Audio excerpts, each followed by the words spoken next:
but if not, let's try one. And that's not even in my market as well. So we had dealt with the thank you for those discussions when it's really good. But to push on, we're into item 3.3, which is tying down your discretion. No, it's not. Looking at the Mayoral discretionary fund and disaster relief fund, really important. And so, Donna, can I ask you to lead us off?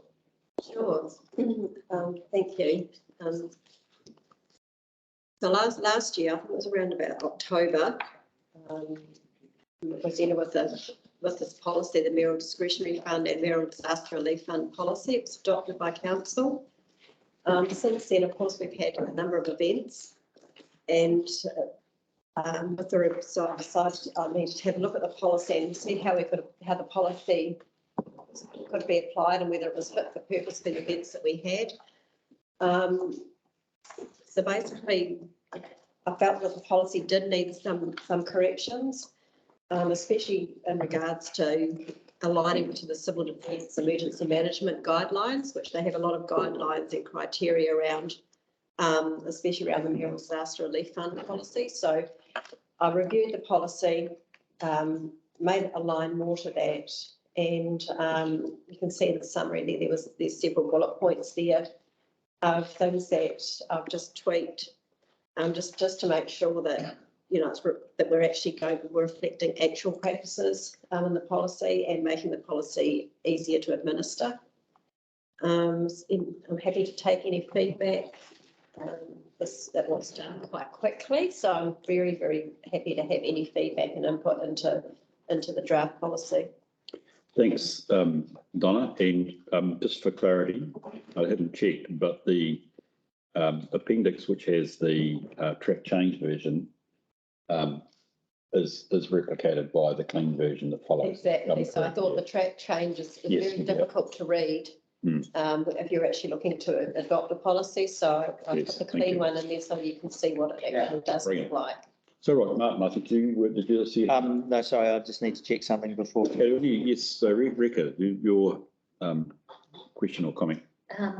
Thank you. I just have a question here. And we talk about the Mayoral Disaster Relief Fund being set up following a significant natural disaster. What about things like a fire, or I think about sort of Comas Road and fire and things like that? Would this be able to be extended to include things like that? I'm even sort of thinking if we had some sort of marine event at the Mercury Bay, something that impacted our tour boat operators from being able to operate from the wharf, things like that. Can we extend it out to include events like that? Is that appropriate? This is on the disaster relief fund. Yes. Which doesn't have the word natural. It does. It says significant natural disaster event. I just think that areas can be impacted by significant events that are not potentially caused naturally. COVID. Not COVID, yes.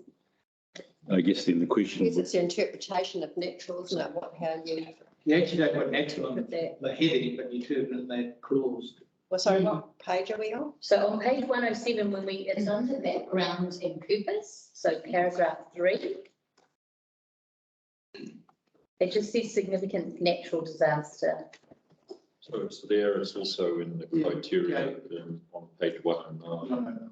Just take the word natural out, please. That would be my suggestion, but I'm not sure how the group team feels. Because on page 113 it says that Mayoral Discretionary Fund and Mayoral Disaster Relief Fund policy. It doesn't say natural disaster, it just says disaster. Is that more like me thinking? But when you get down into the criteria, it does. It does say natural. Yeah, it does say natural in the criteria. So through the chair, if I may, just to be clear, they are two separate funds administered differently, different criteria. So I would support what Rick is saying and suggest that we just cross out the word natural from the disaster relief. Yes, significant. Yes. Disaster. I think the only question then I'd have with that, and I mean, I think the answer is to me, it's reasonably clear, is that Donna has prepared this based on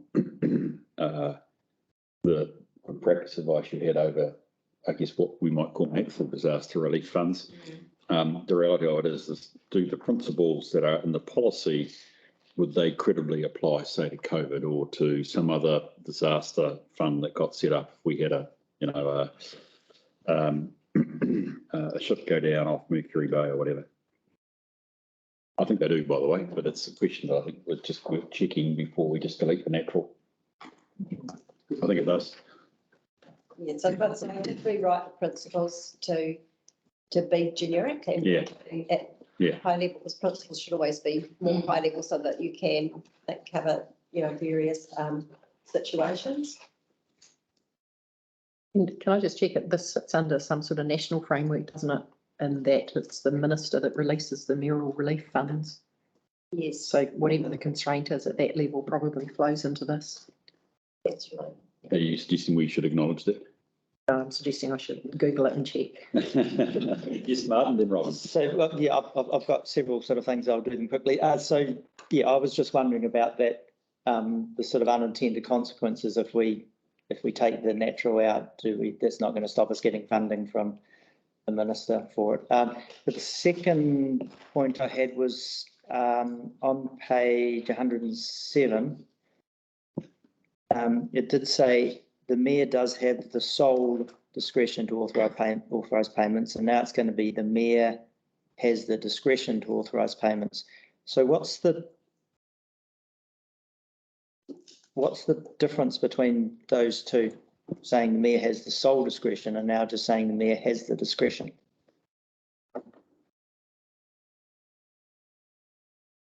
Does that mean that the mayor might have the Really? ability to delegate? So it doesn't make it much difference. The reason why I was just trying to use So it's what you choose. plain English and trying to make the actual sentence and the actual wording more precise, and by taking out words that were superfluous to That word. Yep. to the actual policy, it doesn't make any difference to me.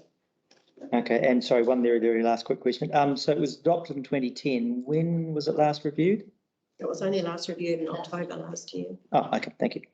So just to clarify, the NEMA website refers to disaster relief funds Yes. and all of the information is disaster relief.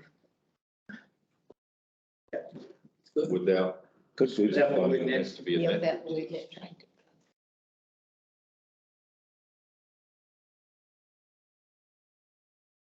It's all right to me. So I think we just be clear. So we're saying without the word natural, I think we're reflecting that if a disaster fund, if I can call it relief fund, was set up, the principles appear so they would be applicable regardless of the source of the money. Can I just ask through Aileen, is there a set amount It's 100,000, isn't it, per event? event or per Right. release? Because I know the minister's done a few releases. Yes. Yep. Okay. Yes, Robin. So the Mayoral Discretionary Fund is not an emergency fund. People can't apply to it for money today. Because so if you needed money in a very short term, so it's not an emergency fund. And the Mayoral Disaster Relief Fund is also, it's an emergency fund, but it's not, the funds aren't provided like the same day kind of thing. So I note on page 109, that even the Mayoral Fund, the wording actually says the mayor and or deputy mayor. So I'm just curious as to, because neither of them are emergencies, why would need to delegate the responsibility to two people when it's the Mayoral Fund? Because I can't imagine a situation where somebody would be applying for that fund and holiday, like it could wait. So I'm suggesting taking the deputy mayor out because I think it seems much simpler that there's just one person. Or otherwise, justification for why we would need to have a second person on that, as to why it couldn't just be the Mayoral Fund, and why you wouldn't just get the mayor to be the sole discretionary body making those decisions. Or the ability of the mayor to delegate. Yeah. If the mayor's not present, you'll have an acting mayor and therefore the delegation is all transferred. So Which is something that happens automatically in terms of this fund, so we don't need to specify. Thanks. Can I just ask a question, it's much of the clarification, but at the moment the Mayoral Fund is ended, is that right? It's come to the end of The its disaster relief fund, disaster fund. that's right. Is there discussions about extending that? yes, There is. Okay, because we've had people ask me, Okay. thinking, well, it'd be nice, but I said at the moment it's shut down. So, okay. Don will give us a bit more detail on the status of that. So we'll have a bit more information on that coming through. Thank you.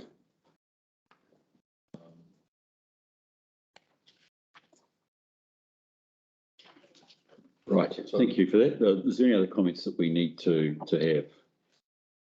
I think we should just, as a point note, the role this committee has within this process, which is at near the bottom of page 110, for both funds. The Corporate Services Manager is responsible for providing the Risk and Assurance Committee with summary of expenditure on the Mayoral Discretionary Fund and the Mayoral Disaster Relief Fund. Okay, that's not to curtail, by the way, the Mayor's discretion, but actually good practice is that there's a level of accountability of how you have exercised that discretion. Well, generally, I know we've taken that on an annual basis, and I think it's probably wise to enable the flexibility, but certainly on the discretionary fund, at least on an annual basis. And it's just a test, it's a check. And it's a support, actually, that, Len hasn't gone too wild. Right. Sorry, can I just clarify, and this is something I should know, current position. The fund is for the Mayoral Discretionary Fund is $10,555. Is that fund for the period, the term of? It's that the reason why I have removed that, I removed the actual amount out of there is because the policy is going to outlive that. The policy is a 3-year policy that gets budgeted each year. So that's a budget that is put into as part of the annual plan or the LTP process. So yes, it is around about that amount at the moment. And does it get topped up, or is that what the annual plan? That's what the annual amount is that So delegated that's a to that council policy. to top it up or not? It wouldn't necessarily get topped up if you're talking about during the year, but when you're doing the annual plan and budgeting work around the annual plan or LTP, that's the opportunity. If you feel needs to be more than that in the following year. It's definitely across the councils that sort of number, or less, actually, somewhere between 5 and 10, Len, and it perhaps reflects the value of a small, I can say, pot, a small level of money without being over the top. Thank you. Yeah. Okay, can we then? Yes, Martin. Sorry, one last question. For the Mayoral Discretionary Fund, it mentions a maximum amount, but says it could go over that on merit, but it doesn't for the Disaster Relief Fund? So just point of clarification, it's the Mayor's discretion on both, but with the Mayoral Discretionary Fund, what's that saying is the recommendation is there's a certain amount per each application. Yeah. That's to give guidance to, what could be spent. But there is discretion there on a case by case basis for the Mayor to actually go over that amount. Yep. Per application. But there didn't seem to be any money limits mentioned for the disaster relief. So the disaster relief will depend on the disaster and how much money that we actually get per, for that particular event. Right. So we might look at it and say, oh, we're getting 10,000, so therefore we'll set it very low, or we're getting 3 million. And we're also with the disaster, it'll be possibly based on need at the time as well. Oh, sorry, that's why it's got setting own criteria. Okay. The criteria will be set per, per event, really. Thank you. Thank you. Any other questions? Good discussion. Make a comment. Yeah, go for it. What a great time to review this policy. Often when you review policies, they're a little bit abstract, but right now this is just so material. That's right. It's actually, really good. Right. So the resolutions are that we receive the report. We recommend the council approves the revised, and it's revised, and we delegate to Donna to make those minor changes, which I think there's been a couple here that would particularly the deletion of the word natural. And Deputy Mayor, that's right. Thank you. Robin, I think those are probably the two biggies, unless I'm missing one, but I think you've got notes there of those.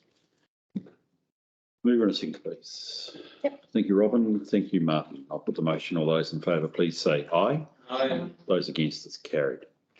Sorry, did I need to declare a conflict of interest? No,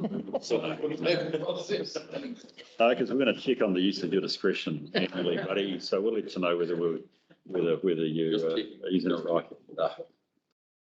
Thank you. Although good point. Yes, I mean, I treat it seriously. No, I don't think you have an interest in the policy. How you use it, you have an interest in, obviously. Rightio, thank you, folk. Welcome up. Let's have a look at the non-financial performance features, please. That'd be great. Good, everyone. Hi, how are you? Yeah, not too bad, thanks. I haven't met you before, Bruce, but I'm Meg Buddle and I'm presenting this report. And also we have Leslie, my manager there, and Bruce Hinson, who's going to speak to some of the infrastructure questions. So do you want me to do a quick introduction of the report, or shall I just take it as read? Thank you, Meg, and hey, nice to meet you as well too. It's a really important report. Look, if there are any key points that you need to raise, please briefly raise those. Otherwise, I will open it up for comment. I think just the main thing is to iterate what period this is applying to. So it's the Q2 report, but it includes the results from Q1 and Q2. So it's the results from 1 July to 31 December 2022. Thank you, Meg. Appreciate that. And again, we've already talked a lot today about actually context is everything. So it's important to make that context. Did you want to make a comment? I was just wondering if we needed to back up a little bit and go, actually, this arises out of our long-term plan. Yep. Okay. So and this is important because we're heading into that process now to build our long-term plan. So when we do build it, we have all our financials in there, of course, and all our budgets. And we have how we measure our performance. Are we doing well? How are we tracking? And we have this thing called key financial KPIs and the non-financial KPIs that we put in there so that you can track how we're progressing against those. And so this will come to you, I think, are we doing quarterly or are we doing 6 monthly? Quarterly. Okay, so quarterly you get to have a look at how everything is going in the non-financials. One of the things I'd ask you to keep in mind is when you drop down into the detail of it, you'll look and go, well, that's a silly measure. So park that, because very soon and on that snake diagram, you'll see a blob that says review key KPIs. So every time you look at this and you go, that's a weird thing to measure, think about it and park it for that discussion, because it's really important that we nail these and get these right in that process. Good, thank you. I like that technical language, the snake and that blob. It's great. That sounds like great corporate planning coming up a lot. Okay, folk, do we have questions for anybody that's here, please? Obviously me, but also Bruce, and Paul. Thank you. Sorry, my mistake. It was introduced, but I'm sorry. Terry. Yeah, like always, these are the key areas that your performance is based on, which I think is really important to review them as we do. So we're parking those, but how are we getting on with our compliance with wastewater consent council? Yeah, through the chair. Yeah, not too bad as far as wastewater goes, and you'll see in the results there that actually things under wastewater are looking pretty reasonable. We do have an issue which we've referred to in the past around Coromandel wastewater treatment plant. That's around the nutrient removal ability of that plant. So the ammonia has got a condition. We did some upgrades previously a while ago now, and it's a little bit up and down, but it's quite a reactive plant. And so not to get into too much detail, so it can change a little bit in the natural environment. You know, just one more natural plants as opposed to the highly mechanised biological treatment plants like we've got on the eastern seaboard. So, but other than that, everything in wastewater is looking pretty good. Just ask the question, when we have these storm events and we overtop the wastewater plant and have to close the beaches, is that a recorded activity or not? Through the chair, yeah. So if we have any issues, we'll end up with wastewater, either raw wastewater or partially treated wastewater getting into waterways like drains, into creeks or into the harbour. We have to report those to the regional council. So my team and our contractors will immediately call the regional council and make sure they understand what's happening. So what normally happens, the way that normally we have that situation happen is a pump station gets inundated with water, because obviously pump stations are picking up the wastewater at the lowest point everywhere, and so they also pick up the surface water. Can do when it's it doesn't happen that often. We've actually done a lot of work over the years, but obviously in the types of events we've just had, We get a lot of water going down gully tracks. and we do get that as well, which then just comes through our pipes and pump stations, plot manhole lids, those kind of things. So again, we do work on the inflow infiltration, but Does that come through this report though? it would do, yeah. So obviously this period is prior. Yeah. Those events, So but we next expect time to see you'll that. get an exciting report next quarter, because there'll be lots of things to quiz me on around the performance. And so, yeah, you will see certain things. Well, it's not to the fault, it's just how it happens. No, I know that. And, yeah, so, but the other thing to look at is the key measures, like as far as, the measure on overflows in here is actually around dry weather overflows. And the reason for that is, across all the councils in New Zealand, wet weather overflows can be a result of bad weather like we've had, which can sometimes be outside your control. Dry weather overflows are in our control. It's either we're not clearing blockages in pipes, or we're not making sure pump stations have got enough redundancy with 2 pumps operating, things like that. So the dry weather ones are really if you're having dry weather overflows, something's going wrong. So that's where we focus our attention on what's going on in the system. So Thanks. And I think to the extent that Aileen has said, yes, we should look at the relevance of measures. That's a mandatory one we must report on. So, but actually, I mean, thank you for saying that. I mean, it does indicate actually the relevance of that measure. Yes, because if we are having dry weather overflows, we really have got trouble. issues. As in contrast to stuff that's beyond your control. Liam, I think you were next. Bruce, and forgive me if I'm a bit out of whack on this. We get a lot of questions asked about maintenance and clearing of drains and culverts and stormwater. Yeah. And how much that contributes. How do we rate in terms of staying ahead of that, and what's the crossovers between us, regional council, and what Kotahi and ZTA? Yeah. How do you get that balance right? Yeah, so through the chair, there will be a little bit of crossover with like Kotahi and ourselves around some of our stormwater performance around roads and stormwater, around state highways and where our roads interconnect. But going back to your first question, what I'd say is that in our contracts that we have with like Ventura as our supplier, they've got service standards on them for clearing drains, culverts, catch pits, all that stuff. They have to check them a certain number of times a year, and other measures are sometimes based on a needs basis. So if we get a request come through and say, look, I've been out walking and I've seen your drain is half full of silt because someone's been building on the hill and haven't managed their silt properly, whatever, they'll go out and clear them then, obviously. What I would say, and this obviously is quite hard for our customers to understand sometimes, is the drains, those types of events, you could clear the drain a minute before it started, and due to the intensity of the event and the amount of material coming down, it will often block pipes and culverts during the event. So it's not that everything's sitting there blocked up and then we have an event and suddenly we've got problems. It's more often the amount of stuff coming down is overloading the system. So the systems are designed for a certain return period of storm, and there's extra redundancy built in. But when you have events like we've had in the last 2 months, very hard for infrastructure to perform flawlessly. So. And I'm hearing that on a consistent basis around the country, that no stormwater system, and I don't want to get into the detail too much, but no stormwater system would have been able to cope with some of the stuff that's been thrown at us. Correct. So the next report. Similarly with flood banks, by the way, if you own any flood banks, which you don't, but that's reality as well. So the next report will go into a bit more. Yeah. So that was one point I was going to. It's a original point, Len. The context is everything, but this is the December. So yeah. Are there any other questions? Yes, Robin. Oh, just a comment that I think these reports are already starting, Bruce, not just the next one.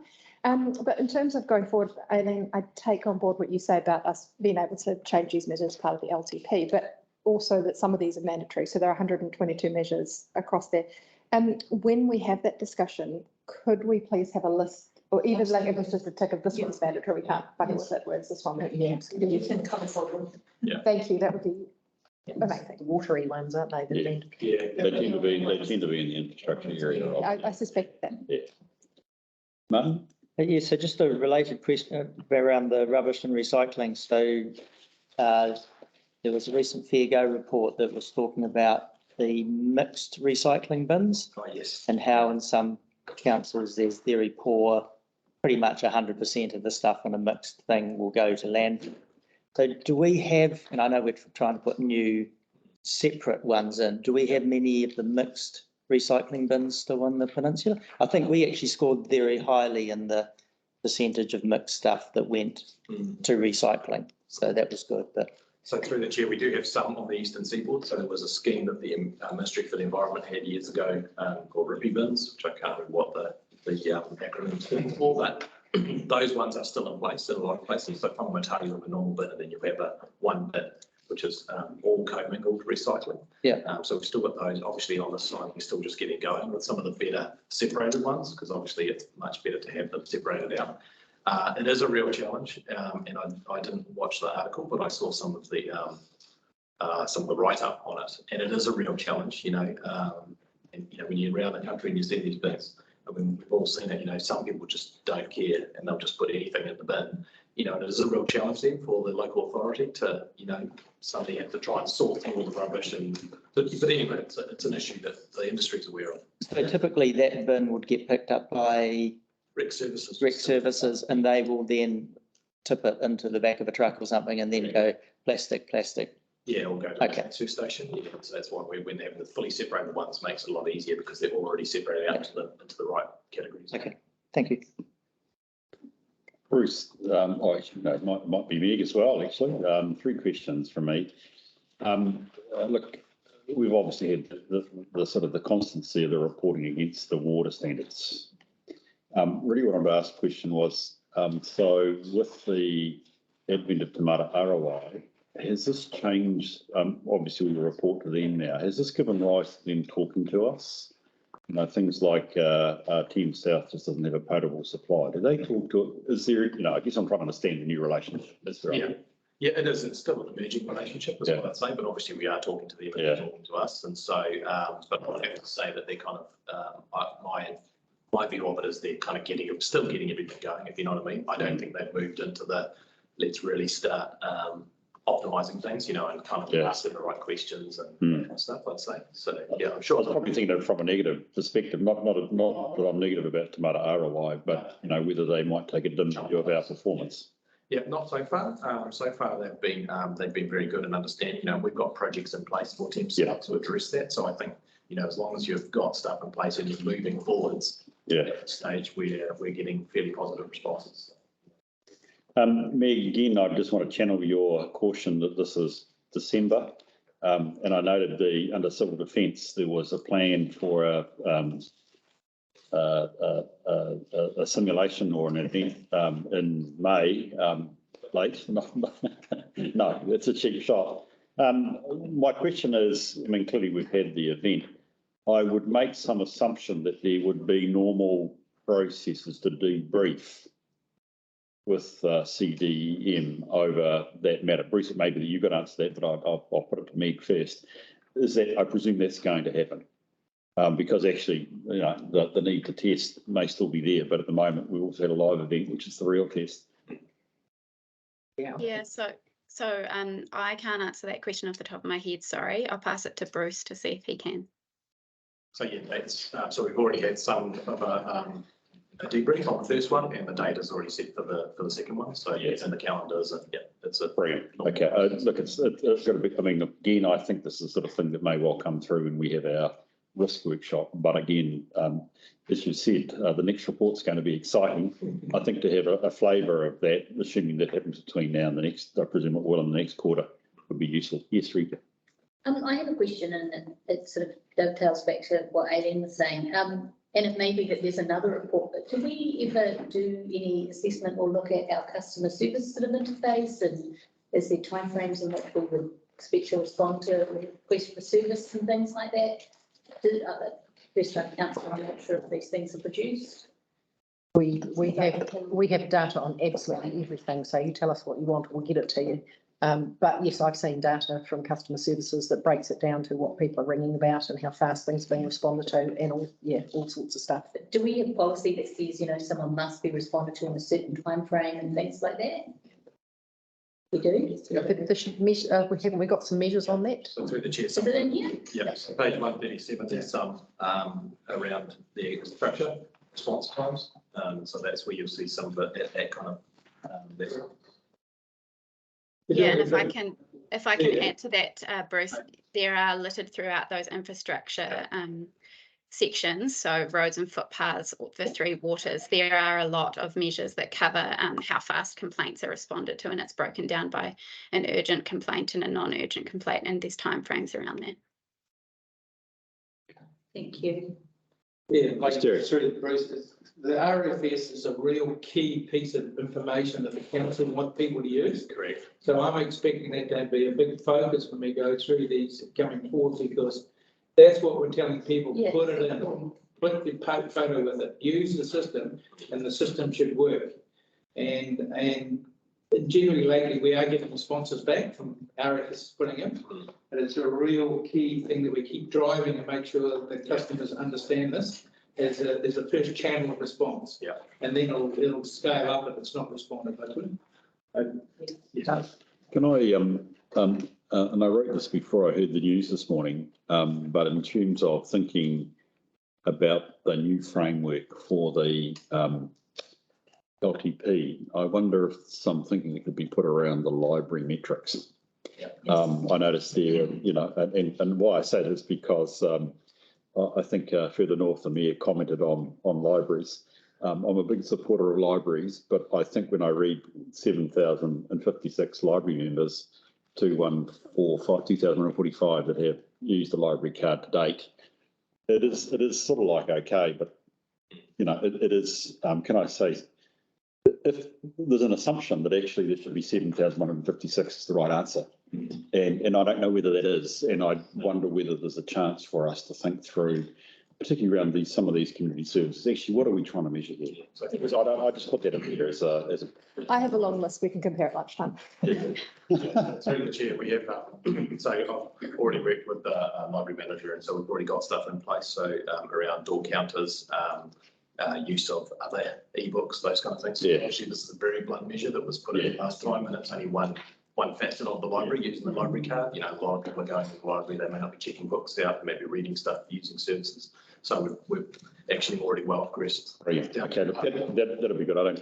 As I say, I want to stress I'm not having a thrash here at librarians, because I suspect the library is much better than this. And we had it for years, and I'm saying we in the sector because it's easy to measure, not because it's. Well, this was a through the chair, this was a transition measure for us. The previous measure was number of members. Oh, okay, right. And it was just, we have X number of members, which doesn't really tell you anything. So it's just like, you know, transition and then moving on, getting door counters and all that kind of stuff. And the ability to measure something. Yes, no, I appreciate that. So that's good. So thank you for that. Any other questions then? Yes, Lee. Slight complaint because you people keep stealing my questions. But Not accepted. some of the questions that I had have been partly answered, but it really comes back to the RFS process and the difference between peacetime and wartime responses. So I'm guessing that when we go through those debriefs, we'll get into that in a bit more detail. But I am very much aware of when we went into wartime, things changed and the expectations that people had changed, and the need for answers that they had changed. So as part of that debrief process, so will councillors be in the loop on that? How's that going to work? So my understanding, and again, apologies if I don't have it right, my understanding is the staff obviously will work through that at the first step for the debrief from the emergency management, the operational emergency centre.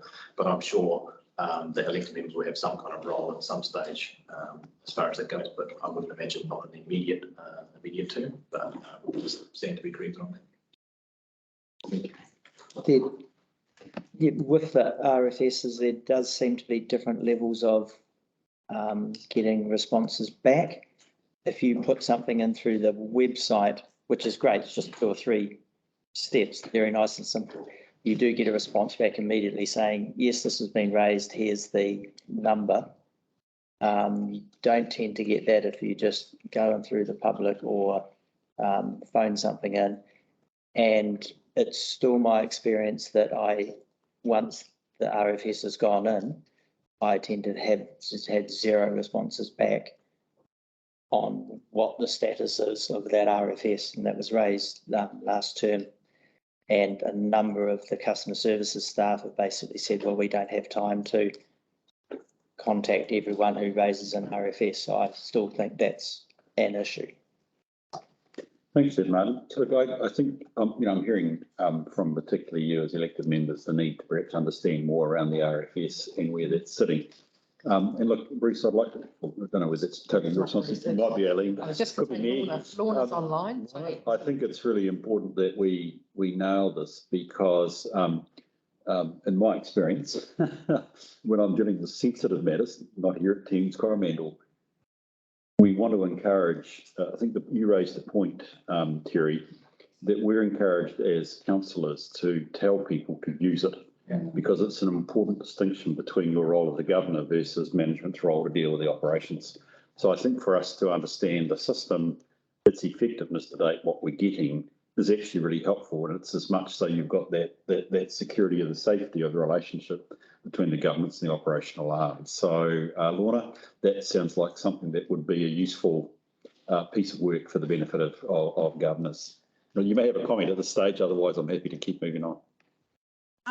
Kia ora koutou. No, I was just going to reiterate that it's definitely something the customer services manager has got oversight of, and more than happy to come back and talk through the process and just some of the general reporting around that. And we can do that even just from what's happened over the disaster period to give a bit of an insight if elected members want to do that as a briefing. Thanks, Lorna. Appreciate that. If I can just add to that, just please, so during the storm event, we had the fire engine go to 25 houses and pump them out. And not one of those persons wrote out an RFS because they thought the fire brigade had been there and it wasn't a council issue. So we need to record those to come back to the council to say, this happened, not asking for telling what's going on, it's just the recording it to know that there's an inundation in the house. So going back to those people is really important to get them to fill that in. And it's often quite a job to do that. Support in capturing that information when we look at it when it comes through on the quarterly report. Yeah. Brilliant. Okay, are there any other comments or questions we need to have? One Martin? last one real quick. Oh, please, Lynn Martin.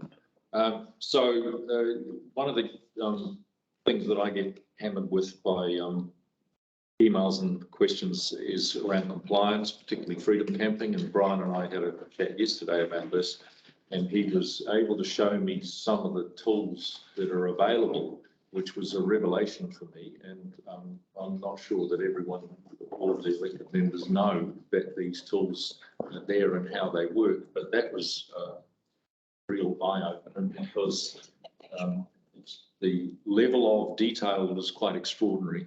I don't know whether it's appropriate for Brian to make a comment here through the chair, just about the availability of that information to answer some of the questions that are coming through.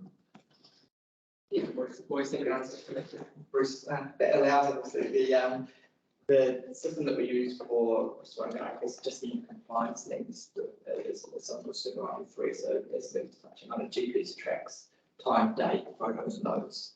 So it's a really good tool that if you any customer inquiries coming into the central location, you can show real evidence about when that occurred. So I'm more than happy to either at a future briefing or just individually show you that that's also not there. It's more for confidence on your end rather than use, because obviously we'll respond to those customers that make those requests to you. But yeah, it is very accurate and detailed information. Good stuff. Thank you. Brilliant. So I think Aileen, zero the stuff we measure everything. So it's that there is clearly a level of a greater understanding that will be helpful around the place. Bruce, you used the word exciting with this report. Oh, sorry, Martin. Yeah, I just wanted to reiterate what Terry had said around. Often you will get other organisations, whether it's the fire brigade just locally going out and doing something, or Bob, who's cleared the drains halfway down his street every year for the last 30 years, so things don't block. And I think, yeah, it's really important to make sure that, yeah, those things are captured. So for future events, it's, oh, let's not forget that, you know, where preemptive stuff can be done. And we're not just relying upon, you know, Bob, who's done it for 30 years. And it gives these figures value there, because at the moment, sometimes we feel that the information that we hear is different to what we see. So a balance is what we want about accurately recording that information. Thank you.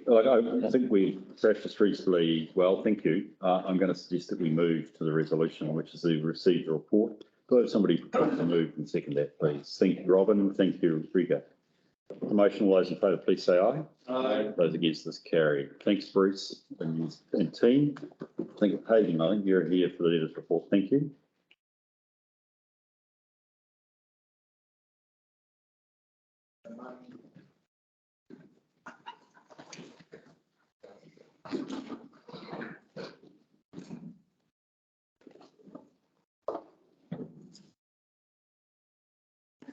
In your hands, Hayden. Yep. I'll take the report as read. Just in terms of highlights, debt continues to come in line with sort of what we were hoping. We've got, this report is at the 31st of December, so we had we've got two rate instalments after that. So we've got one in February and one in May. Just to give you an update, at the end of February, debt was sitting at 34 million with one instalment to go. So yeah, it is tracking as to be expected. We continue to work with with regional council and our different sort of external parties that sort of assist us and continue to sort of rate payers that are having difficulty paying their rates through arrangements to pay. Thank you, Hayden. So look, are there questions for Hayden in terms of debtor control, either rates and or somebody else? I think we're tracking in the right direction, actually, over the last few years. So getting better and better. Keep up the good work. Go hunt in that manner. Okay, Craig, a short report's a good report. Don't sense there is a need to say other than well done, Hayden. You can see from the discussion earlier this morning, and particularly a discussion around, I think it was with you, Parku, around the rates remission. We will be interested as a committee to understand if there is a slow up in terms of the ability to pay, which might be quite understandable. So it's not a gender value judgment, but it's to look at the indicators because there's also a cash flow funding need. So that's for the future. But thank you for your report. Can I move from the chair? Oh, sorry, you want to say that? One thing, it's there's quite a team involved. Like it's not just finance. We actually work internally with legal also to collect this. So it's really team effort. It's just what I get across here.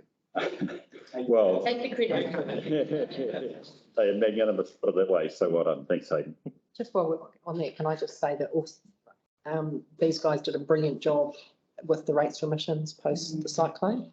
And again, it was about working internally and it was driven by staff and it was driven between the rating staff and the building staff. Yes. And they came up with a solution and it bubbled up through the organisation. We did it and we ended up on the top of the news about how great we were compared to some other councils that hadn't done the same thing. It was honestly, it was fantastic the way they worked together to solve the problems in the background to make that happen. So that was around the red sticker properties, right? Isn't that great? We've spent more time about congratulations to our staff than being worried about the report because we don't need to be. So well done, mate. And so look, please, mate. I think we do have more than just your team here. So, but if you've got team members needing our appreciation, difficult circumstances, let alone the ongoing day-to-day stuff in terms of how do you deal sensitively with overdue debt. So thank you, Hayden. Put the motion that we receive the report over second, please. Thank you, Len. Motion, all those in favour, please say aye. Aye. Carried. Thanks, mate. Right, I suspect you're staying along with Donna over the asset revaluations and depreciation. Hayden, you're going to stay for this one. What did I say? What did I say? So Hayden? Are we going to be saying? Was that a question or an answer? Yeah, so you'll probably recall back in June and probably in various other opportunities that we've had, we have alerted to of the massive increase that we had in asset values when we did our last revaluation. We thought that was going to be the case, and then subsequent to actually having the valuations, that is the case. Since then, we've done the work, and did have a massive impact on depreciation. So we did say that we'd be coming back to you requesting that we don't basically book that the extraordinary movement that we've seen in depreciation because of the big impact it would have on our rates. So that's basically what this paper is about. We're seeking confirmation from you to recommend to council to approve the non-funding of the unbudgeted portion of depreciation for next year's annual plan. And happy to take any questions on. Yeah, no, I've got a question to the chair if I can. So when do we do these? Every revaluations every year, or every 2 years? Most of our assets are revalued every year. There's some that are revalued on us every 2 years, I think. So based on the information I saw last night, that the real estate industry is changing dramatically. In Wellington, it's dropped 20%. Is that going to reflect if we did a revaluation actually on some of our assets which are coming back down or not? Could do. Is that a benefit for us? And that's part of the reason, one of the assumptions that we're using for being able to not fund the depreciation this year is the big spike that we've seen. And historically, over years, we see this, and sometimes we see a big spike in revaluation and we see it come down. And so we don't think that it's prudent to book the corresponding depreciation for that asset value, because it's actually, we know that it's possibly that it's going to come back. And so that's one of the reasons why. I think that's very prudent what you've done. So yeah, support of 100%. And we have had a legal review as well of the decision, just to make sure that we weren't breaking any laws by doing this, and said there's no legal issues with the decision. It's more of an accounting decision. Yes, sorry, none. And it's not like we're not funding any depreciation, we're just not That's right. funding the massive. We're still funding the normal depreciation every year. We do budget for an increase in depreciation, so we will be funding that increase that we budgeted for, but it's just the extraordinary bit, which was the 6 million. 6 point something.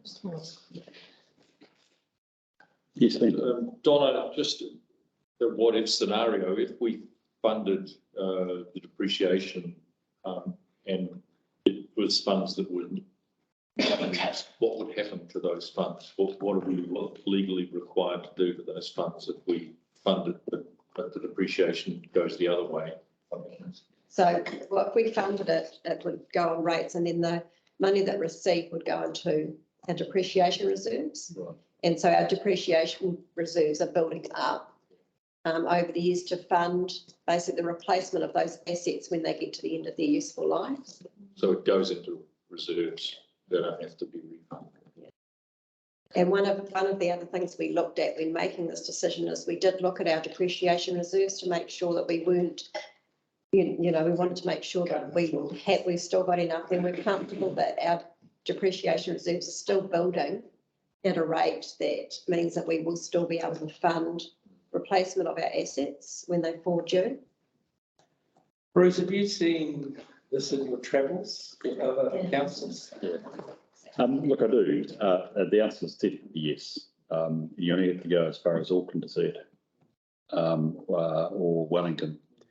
There has been a massive increase in the the depreciated replacement cost of assets, and therefore the level of depreciation.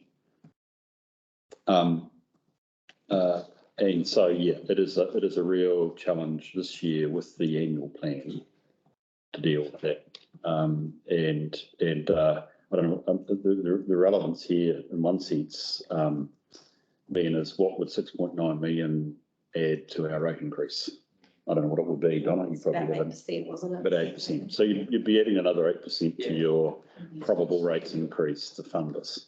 That creates a real problem. So, look, can I just put my spin on this? I'm happy for the recommendation to go through, but we have a bigger obligation at the adoption of the annual plan, which is actually you have to ensure the entire financial strategy to fund your operating expenditure is prudent.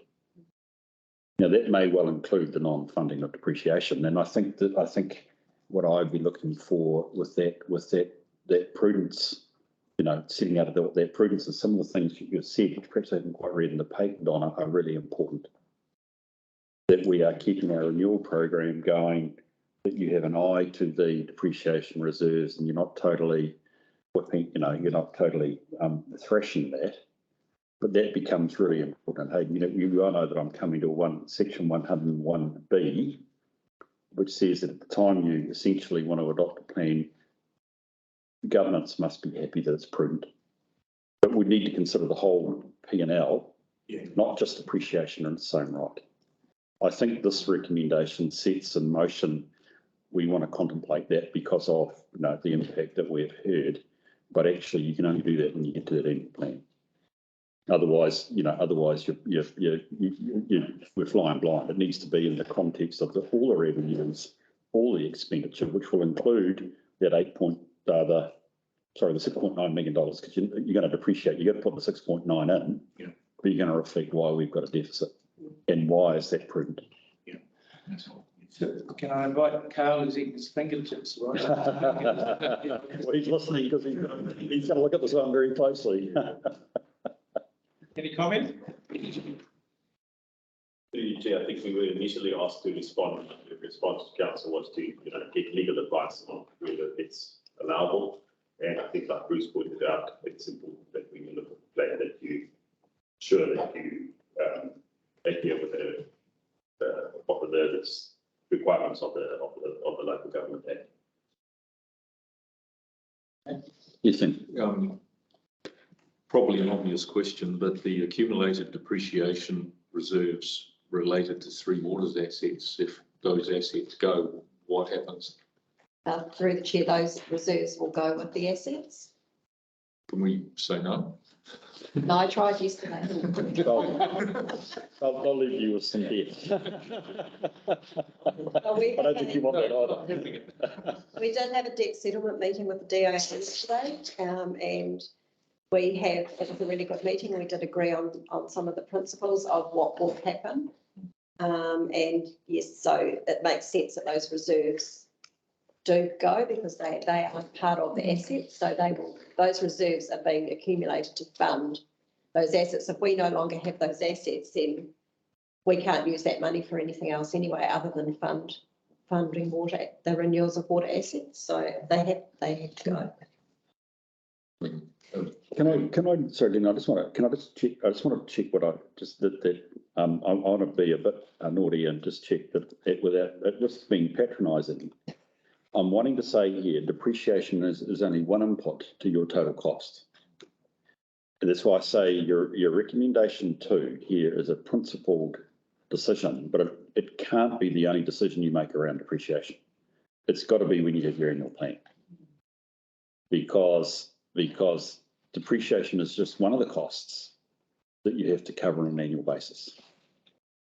Now, again, it's not taking back from the position here, but when you get to that annual plan, it is going to be a case of, because it could be actually with other revenue that you are covering depreciation. I mean, because the test is, does our total revenue, operating revenue, cover our total operating expenditure? And if there's a deficit, you've got to think, why is that prudent to go forward? That's a balanced budget. That's the balanced budget. Yes. Yeah, And that's the real, you're saying here, all things being equal, you've got a gap here through revaluation that you cannot anticipate funding at this stage. That's fine, but I just want to make clear, you're going to have to make a decision that either essentially affirms or moves away from this when you get to the actual annual plan. Okay, make a note of that. What I'd want to reflect also is is, and probably the only thing I would disagree with, not disagree, I would caution, is to see this revaluation as a spike. Okay, I think you will not find because it's based on replacement value, the replacement value of your assets going down. They will increase. You don't get a 7% inflation rate suddenly being reversed, that actually that you recover. Some of the land might. Possibly, but then you don't appreciate land, so it's not a problem. Yeah. Okay, but the challenge we will face at June this year is actually an impairment value. Any of our assets in such a state that we need to impair them, which will be an expense. So there are a few things at play here, but at the moment you're dealing with your annual plan, which is prospective looking forward. I can tell you now, you have not got a spike. That will come back down. Replacement costs are only going one way. So this is an ongoing challenge that we will have. If we don't fund this year, are you going to fund next year?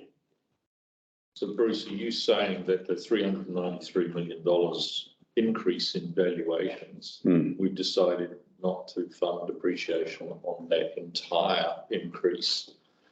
Are you saying that we need to rethink that? And no, all I'm trying to say here is keep in mind the total implication, because you're going to have the same challenge next year. Okay, now I'm not saying then bite the bullet and charge another 8% on your rates. I think if we, we're sort of rock and hard place.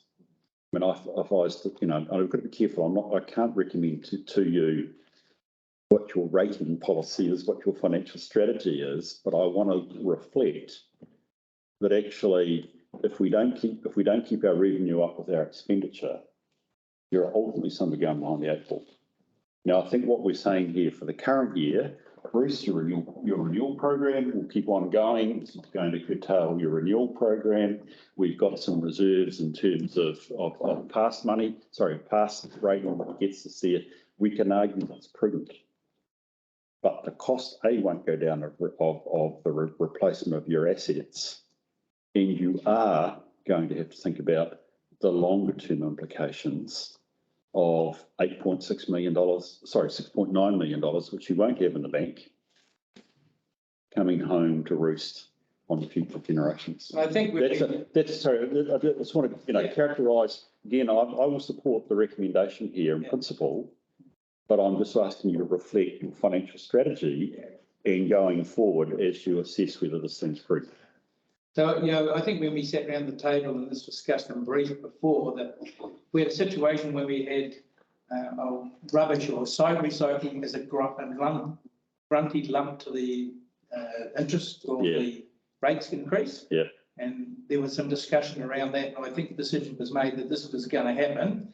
And maybe if we could divert this, it would help us. So we hear your point, diversion is not get rid of it. That's right. It's always going to be there. That's right. Yes. Through the chair, with that increase, there is a large part of that is the Three Waters increase too. Yeah. That's spike. So there's quite a bit to play there, and that Three Waters transitions in it.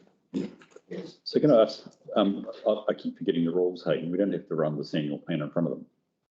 Yes, we do, don't we? So we have to get their sign off as well. So actually, there could be an argument, well, we're defeating their needs. You're saying DIA? Chair, I can respond to that. The DIA are well aware of this paper. Great. You raised it with them. I raised it with them earlier. Yeah. And then when we confirmed it with the meeting that we had with them yesterday, that they are comfortable with the decision. Good. And the main reason why they're comfortable is because we're not just picking on Three Waters. We've made this across the board. Yeah. So it's a decision. It's a decision that's been made, and a lot of councils are making this. They pointed out as well. So what I want to reflect is, so thank you for that, Donna, and that's really helpful. Is just reflecting. I believe we're making a decision that yes, all things being equal, we won't fund this depreciation, but it's got to feed into that decision when you adopt the annual plan. Are you meeting the balance budget? Yes, and if you are not, why is it prudent? Sorry, Martin, I think you've had your hand up, buddy. No, I think I was just going to say, what is DIA's feelings about it, and yet because other councils are doing it and because it's, And we do need to provide them with a draft of our annual plan. Yeah. Which I'd send a resolution on why an unbalanced budget is prudent would be valuable too. Good, very good. Is that good? Is there any other conversation people like to have over this? It's a really important piece. You started off by asking me elsewhere, Terry, every council is facing this. Yeah. And probably has to consider a similar situation that Donna is trying to work for us through the situation. The balanced budget worries me a little bit, going forward with, costs going out and the repairs. Is there any advice around that we should be considering? Balancing our budget, because we did it a few years ago, and we had to climb out of that and get back into that situation.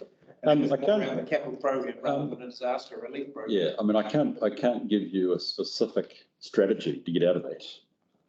What I'm trying to reflect is that even with your adoption annual plan, you want to have half an eye to that, and when you get to the long-term plan, where you're going to be looking at 10 years, you need to be thinking about what are those implications of a lower level funding of your assets, which may be, when you do the assessment without 3 water assets, that you're okay.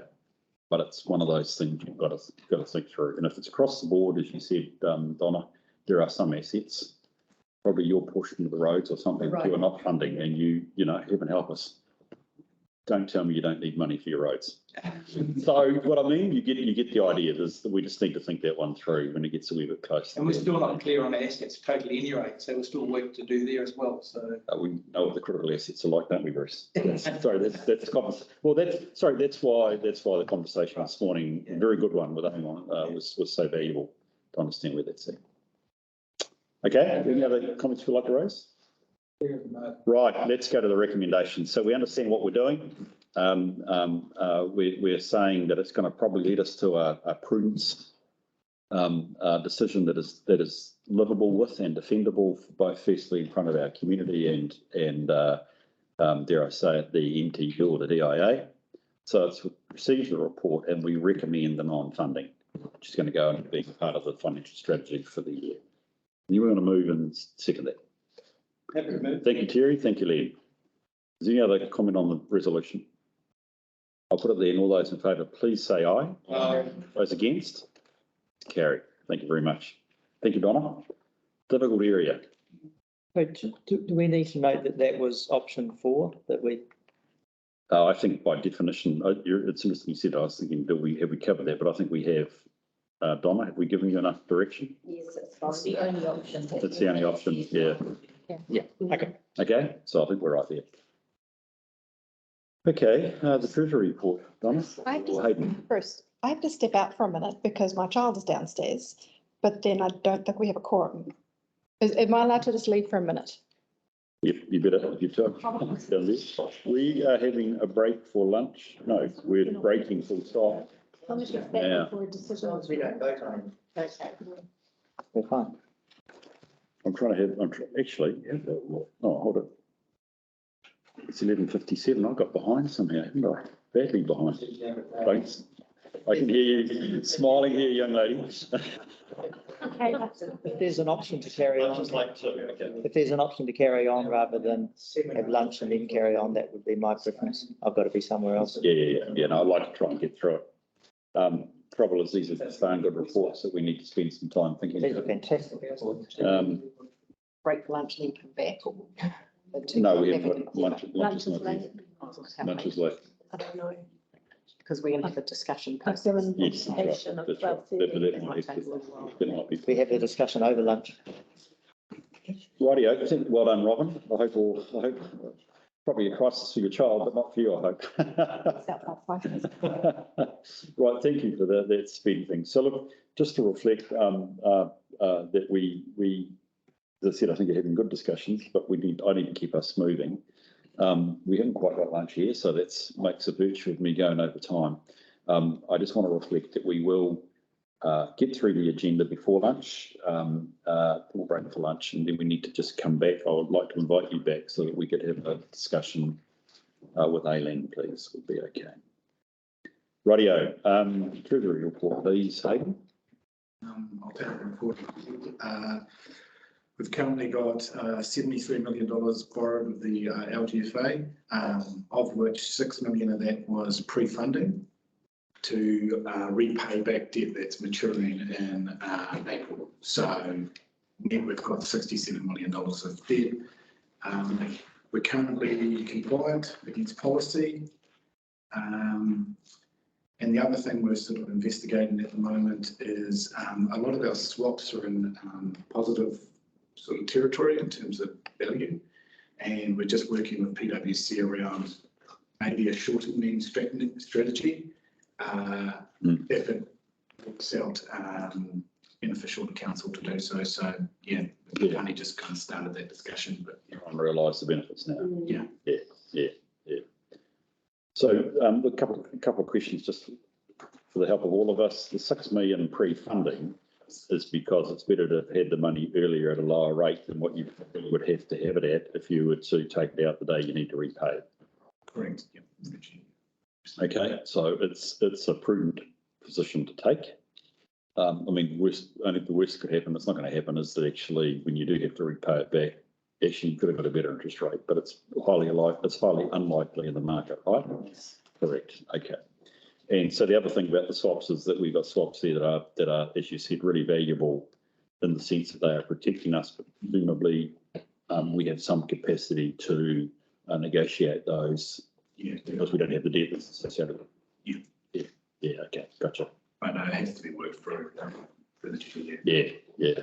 Was that blend and extend? No, it's not blend and extend. That's not what they call it, is it? It's a shortening exercise. Shortening exercise, isn't it? Yeah. Bring them forward. Yeah. And they increase the nominal value, and it gives you basically more protection against those floating interest rates. So like, you know, obviously I think about 60% of our debt's, you know, fixed by swaps, and the remaining debt is in the floating sort of rate. So by shortening, you would be just increasing the cover you have for a, say, 2-year period or whatever it works out to be. And it would reduce your overall interest rate. Yeah, cost of borrowing. Brilliant. So there are probably 2 key diagrams I looked at for the